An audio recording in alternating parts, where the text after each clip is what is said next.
कौन नहीं करना चाहता, पर अगर आपको अपनी पूरी सैलरी की कमाई इन्वेस्ट करनी होगी टैक्स सेव करने के लिए, तो क्या वो एक अच्छी फाइनेंशियल प्लानिंग हुई? जी नहीं। इसीलिए हम लेके आए हैं आपके लिए ऐसे टैक्स सेविंग टिप्स जिनके लिए आपको कोई एक्स्ट्रा इन्वेस्टमेंट करने की जरूरत नहीं पड़ेगी।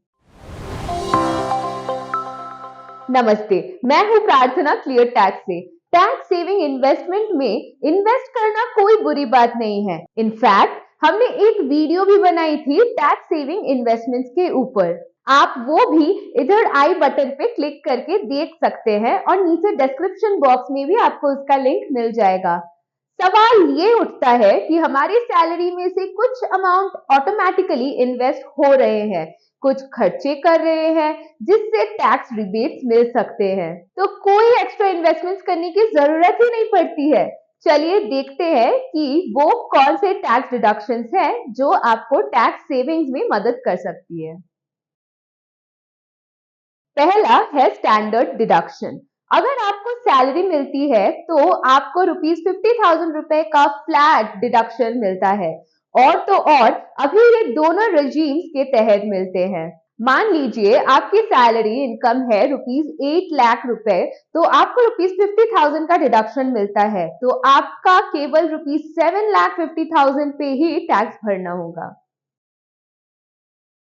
अगला है टैक्स रिबेट। क्या आपको पता है कि अगर आपकी इनकम 5 लाख तक है तो आपको कोई टैक्स देने की जरूरत नहीं पड़ती, और अगर आप न्यू रेजीम चुनते हैं तो ये टैक्स फ्री लिमिट बढ़कर 7 लाख की हो गई है। स्टैंडर्ड डिडक्शन और रिबेट को मिला दे तो 7.5 लाख की सैलरी इनकम पे जीरो टैक्स बनता है न्यू रेजीम के तहत। ओल्ड रेजीम के तहत ये टैक्स फ्री इनकम 5.5 लाख की बनती है। अगला है HRA यानी हाउस रेंट अलाउंस। इसे कैलकुलेट करने के लिए आप हमारा कैलकुलेटर का उपयोग कर सकते हैं। लिंक नीचे डिस्क्रिप्शन बॉक्स में दिया गया है।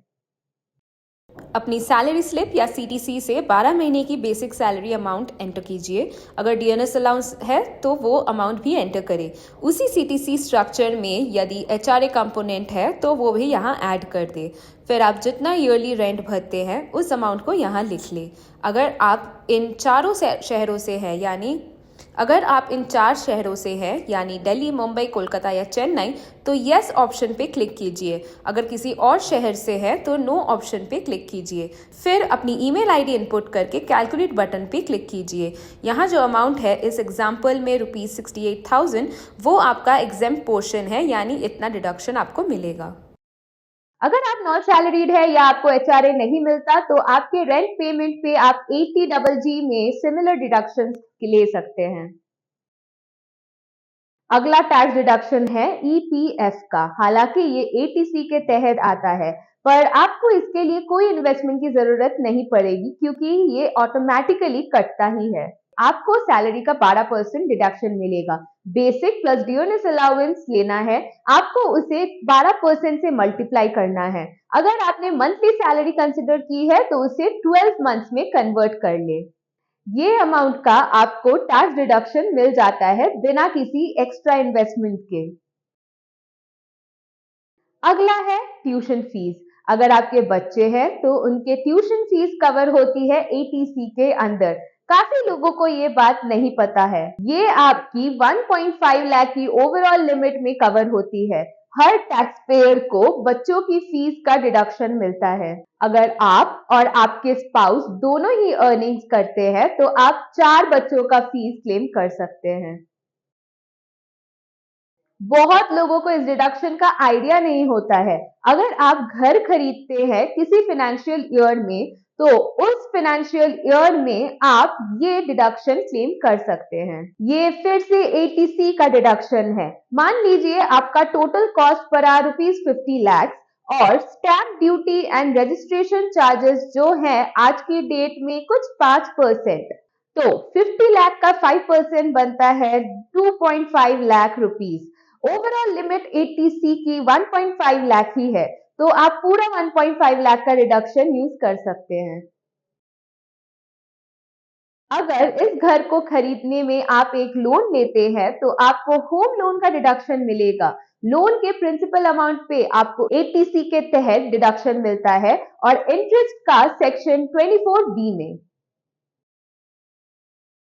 नेक्स्ट पॉइंट है हमारा एजुकेशन लोन। अगर आप हायर एजुकेशन यानी 12th क्लास के बाद के एजुकेशन के लिए कोई लोन लेते हैं अपने लिए या अपने स्पाउस या इनफैक्ट आपके बच्चों के लिए, तो आपको उसके इंटरेस्ट का डिडक्शन मिलता है 8 साल तक। इस डिडक्शन पे कोई लिमिट नहीं है। और तो और ये हायर एजुकेशन आप इंडिया के बाहर भी ले सकते हैं। कई बार लोग डोनेशंस करते हैं एनजीओज में, टेम्पल्स में, उनके भी डिडक्शन आप ले सकते हैं। पर आपको ध्यान रखना होगा कि सिर्फ प्रेस्क्राइब्ड फंड्स में ही आप डोनेट करने पर ही आप डिडक्शंस ले पाएंगे एटीजी के तहत। डोनेशन करते वक्त आप इनकम टैक्स एग्जेम्पशन सर्टिफिकेट की मांग कर सकते हैं। चलिए आखिरी टैक्स सेविंग टिप्स देखते हैं। अगर कोई हैंडीकैप्ड है या डिसेबल्ड है तो और आप उनके मेडिकल ट्रीटमेंट के खर्चे उठाते हैं तो आप उन खर्चों का डिडक्शन ले सकते हैं। अगर आप खुद डिसेबल्ड है तो आप अपने ही मेडिकल ट्रीटमेंट का डिडक्शन ले सकते हैं। अपने खुद की या किसी डिपेंडेंट के मेडिकल ट्रीटमेंट की कॉस्ट भरते हैं आप, तो आप उसका डिडक्शन भी ले सकते हैं। अगर डिसेबिलिटी 40 to 80% है तो डिडक्शन अमाउंट का लिमिट है ₹75,000। 80% से ज्यादा की डिसेबिलिटी पे 1,25,000 का डिडक्शन आप ले सकते हैं। अगर आपके और भी सवाल है तो उन्हें नीचे कमेंट सेक्शन में जरूर लिखिएगा। इस वीडियो को लाइक और शेयर करें और ऐसे और भी वीडियोस के लिए हमारे चैनल को सब्सक्राइब करना ना भूलें। धन्यवाद। आपका दिन शुभ हो।